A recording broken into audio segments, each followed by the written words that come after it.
फिरौन ने कहा, अगर तुम निशानी लेकर आए हो तो अगर सच्चे हो तो लाओ, दिखाओ।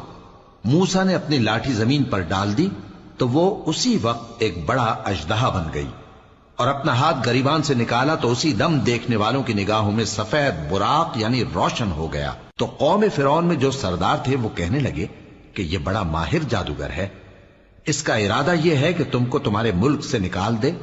भला तुम्हारी क्या सलाह है?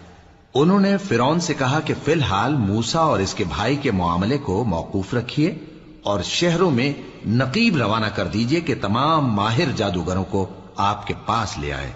चुनाचे ऐसा ही किया गया और जादूगर फिरौन के पास आ पहुंचे और कहने लगे कि अगर हम जीत गए तो हमें सिला तो अता कीजिएगा ना। फिरौन ने कहा, हां जरूर, और इसके अलावा तुम मुकर्रबों में दाखिल कर लिए जाओगे। जब फरीकैन रोजे मुकर्ररा पर जमा हुए तो जादूगरों ने कहा कि मूसा